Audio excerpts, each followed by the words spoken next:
Good morning, everyone. Welcome to this week's Facebook Live, where we are talking about a very popular saying, which is all about fake it till you make it, and why we think fake it till you make it is BS.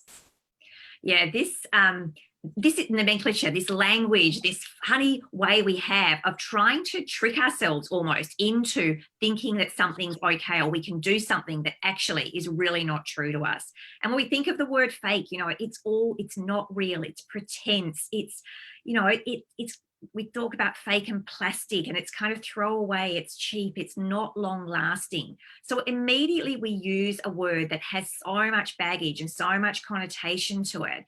We're already down a slippery slope of it not being something that's sustainable or real for us. Yeah, and I think the challenge with this one, the fact that it's so popular means on some level, consciously we think it works. And so, of course, there's times when maybe I don't have the confidence that I would like, and I go into a meeting and I position myself that I have faked it. And on the surface, the feedback I'm getting or what I'm seeing in terms of behaviors and responsiveness from stakeholders is, oh, that worked.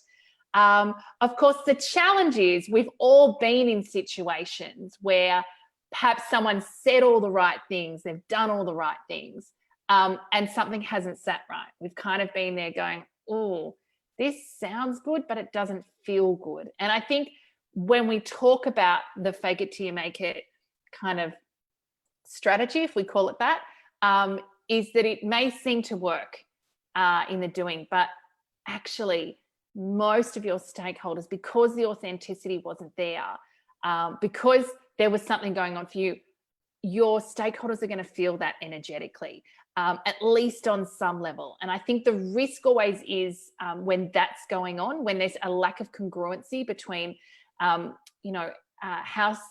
people are seeing you and how people are feeling you. There's always a huge risk there to break rapport, break trust, and really impact long-term the relationships you've got. Yes, and the more that you can become aware of what's going on and the more you can sit with and you can know that difference yourself, the more you'll be able to feel, yes, that's true for me. I can do this, or I can't, or I'm seeing or I'm not seeing it in someone else. And it is an energetic piece. It is something we listen to what people say, but as much as that, we feel what it is they're offering us.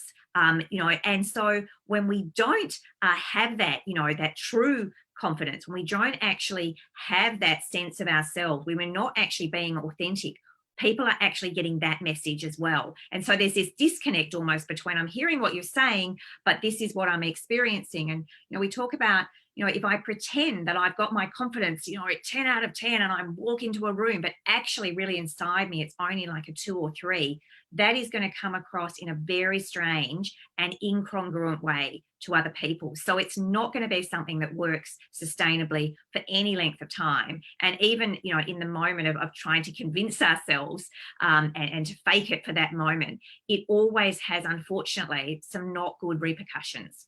Yeah, and I think the other piece here is the energy that takes, right, is just huge. The energy is, we're likely, I've got Siri going off here, the energy of, kind of bolstering up and walking in.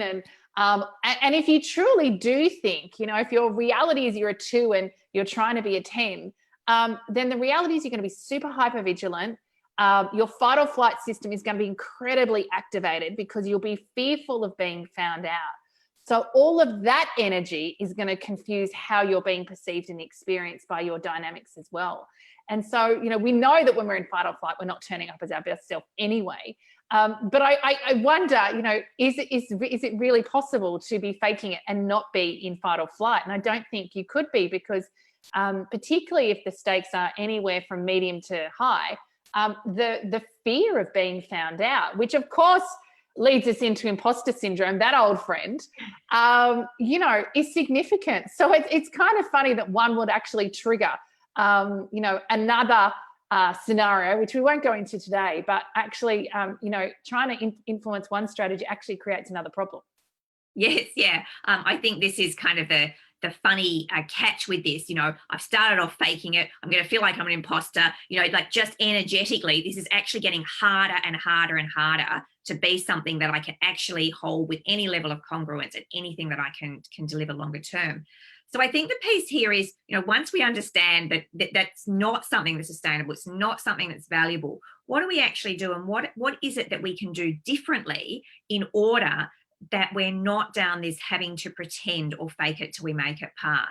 And I think, one of the things we talk about a lot is this: get clear, really get clear for yourself about what it is that you're holding, where you're standing, and how you're going to be able to sustain that and stay in your authenticity and be congruent, even though things may feel challenging around you. Yeah, and I think the other thing is, we've talked a lot about this year, is what is make it? Like, what is the definition of made it, make it, or what is the expectations or measure of success? And I think it's really useful to be critically challenging of that, because immediately, if that's what we're comparing ourselves, right? If we're here and, our view is that's where we need to be to make it, and actually I'm going to fake it, that's my fake gap. If we can have a really good conversation, and I would suggest a reality check of what make it looks like and actually right size that, all of a sudden that gap isn't as big, and actually there's possibly no need to even step into this, kind of fake it persona as well. So I think there's definitely opportunity there. And of course, our acts of confidence. And I think this is, it's a lovely frame, right? Once I see that, I just need to get to here. It's not this enormous thing that I have to, armor myself up and, step into faking. I actually then can take what we call a small act of confidence. And this is so powerful, and it's so different to faking it. When I'm taking a small act of confidence, I'm conscious that I'm doing something that maybe feels a little bit uncomfortable or different to what I normally do. But what we know is, as I step into that, I'm actually fueled by it, and I feel true. I feel confident. It feels real. And then I get that intel, and I get that, and it's like it's a self-fulfilling prophecy that I have now done something. It's gone as well as it could, better than I expected sometimes. And then the next time I take another small act of confidence, it's like I'm building on that. And we talk about this staircasing each time we do it. And it gives us this powerful and really sustainable way of staying in with something that isn't reliant on all those other things, and isn't going to just fall apart like a pack of cards. And certainly is doing all of the things we talked about in terms of people feeling the difference in you as you do it. Yeah, and I think what I love about the language of the process of acts of confidence, absolutely authenticity. It absolutely gives you the feedback loop that I guess is what has made fake it till you make it really popular, right? Which is lean in. What you think is required isn't required. You'll get some evidence that actually you've got more capability or strengths than you do, and that feedback will strengthen you towards making it. And so the challenge, as we said, is that can be disastrous, right? If that goes wrong, you break rapport, you build distrust, you impact your personal brand. Whereas the acts of confidence process and staircasing your way to core confidence is a sustainable, authentic, and powerful way that we know works to start to really move yourself towards a life of 100% unshakable, unbreakable confidence. So I think it's a really powerful one. I loved when we start to go deeper into this to unpack this. It's obviously a really popular language, but I think there's a way that we can look at it where we can really do it in an authentic way from our personal power that really has the impact on us and the outcomes that we achieve. So if you've enjoyed this, please drop us a note. If you've got questions, pop them in the chat feed. We always come back, read the comments and respond to those comments. So we'd love to hear from you.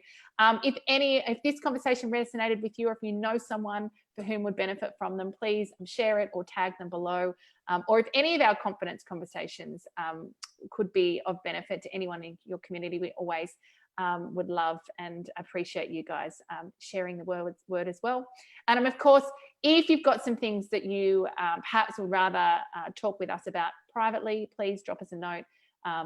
in Messenger or send us an email, and we'd love to get on a call and connect with you. So thanks for being here, Fee. As always, amazing conversation, and look forward to hearing your guys' feedback.